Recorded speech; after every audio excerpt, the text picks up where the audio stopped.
السلام علیکم محترم سامعین، یمن اور عمان کے درمیان احقاف نامی سرزمین پر قوم عاد رہتے تھے اور وہاں پر نعمتوں کی فراوانی کے سبب خوشحال اور آرام دہ زندگی بسر کر رہے تھے۔ آہستہ آہستہ توحید کو چھوڑ کر بت پرستی اختیار کی اور فسق و فجور میں غرق ہو گئے اور ان کے ظالم اور وڈیرے چھوٹے لوگوں پر ظلم اور ستم ڈھاتے تھے۔ اللہ تعالیٰ نے ان کے درمیان حضرت ہود علیہ السلام کو مبعوث پر رسالت کیا۔ اللہ نے فرمایا وَإِلَىٰ عَادٍ أَخَاهُمْ هُودًا، ہم نے عاد کی طرف ان کے بھائی ہود کو بھیجا۔ انہوں نے کہا کہ میری قوم، خدا ہی کی عبادت کرو، اس کے سوا تمہارا کوئی معبود نہیں، تم شرک کر کے خدا پر محض بہتان باندھتے ہو۔ حضرت ہود علیہ السلام نے قوم کی ہدایت کے لیے نہایت کوشش کی، مگر چند افراد کو چھوڑ کر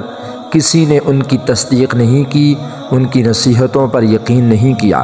اور اسے خود سے دور کیا۔ قوم عاد نے حضرت ہود علیہ السلام کی نصیحتوں کو قبول کرنے کے بجائے بت پرستی اختیار کی اور خدا پرستی چھوڑ دی۔ اس پیغمبر کا انکار کیا اور ہر دن اسے اذیتیں پہنچاتے تھے، یہاں تک کہ آسمان پر کالے بادل چھا گئے اور قوم عاد کے جاہل لوگ کہنے لگے اس سے ہمارے لیے مفید بارش برسے گی، مگر ہود علیہ السلام نے ان سے کہا کہ یہ بادل رحمت کے نہیں بلکہ غضب کے ہیں، زحمت کے ہیں، مگر انہوں نے حضرت کی ایک بھی نہ سنی۔ کچھ دیر بعد ہود علیہ السلام کا کہا سچائی میں بدلتا گیا اور تیز ہوائیں چلنے لگی جن کی رفتار اتنی زیادہ تھی کہ گھوڑوں مال مویشیوں کو ایک جگہ سے دوسری جگہ دے مارتی تھی۔ 7 دن رات یہ تیز ہوائیں چلتی رہیں اور اس دوران ریت کا طوفان اٹھا اور تمام مکانوں اور انسانوں پر گرا اور سب لوگ ہلاک ہو گئے، صرف حضرت ہود اور ان کے چند اصحاب جنہوں نے امن کی جگہ پناہ لی تھی وہ بچ گئے۔ اس واقعے کے بعد حضرت ہود علیہ السلام سرزمین حضرموت چلے گئے اور وہاں باقی عمر گزاری۔ قوم عاد کے لوگ بڑے طاقتور تھے، ان کے لمبے لمبے قد تھے اور بت پرستی میں اور بت تراشی میں سب سے زیادہ ماہر تھے۔ ہود علیہ السلام نے اپنی قوم کو اللہ تعالیٰ کی توحید اور اس کی عبادت کی طرف دعوت دی اور لوگوں پر ظلم و جور کرنے سے منع فرمایا، مگر عاد نے ایک بھی نہ مانی اور ان کو سختی کے ساتھ جھٹلایا اور غرور و تکبر کے ساتھ کہنے لگے من اشد منا قوہ، آج دنیا میں ہم سے زیادہ شوکت اور جبروت کا کون مالک ہے، قوت کا کون مالک ہے۔ مگر ہود علیہ السلام مسلسل اسلام کی تبلیغ میں رہتے اور وہ اپنی قوم کو عذاب الہی سے ڈراتے اور غرور و سرکشی کے نتائج بتا کر قوم نوح کے واقعات یاد دلاتے اور کبھی ارشاد فرماتے، اے قوم، اپنی جسمانی طاقت اور حکومت کے جبروت پر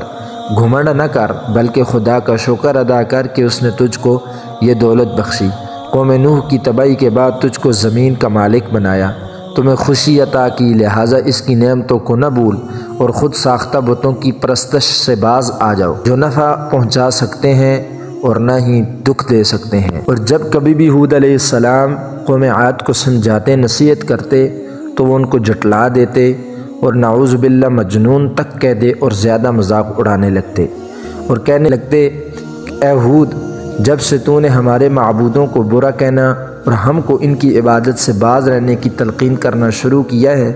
ہم دیکھتے ہیں کہ اس وقت سے تیرا حال خراب ہو گیا ہے اور ہمارے خداؤں کی بد دعا سے تو پاگل اور مجنون ہو گیا ہے،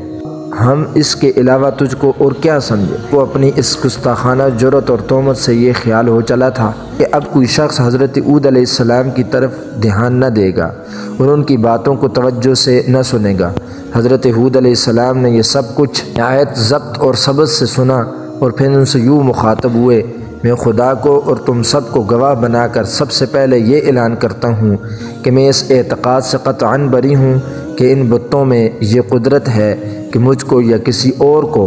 کسی قسم کی بھی کوئی برائی پہنچا سکتے ہیں۔ اس کے بعد تم کو اور تمہارے ان معبودان باطلہ کو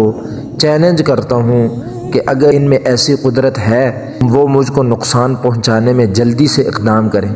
میں اپنے اللہ کے فضل و کرم سے صاحب عقل اور خرد ہوں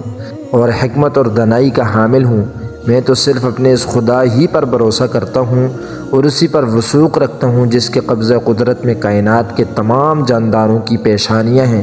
اور جو حیات اور ممات کا مالک ہے، وہ ضرور میری مدد کرے گا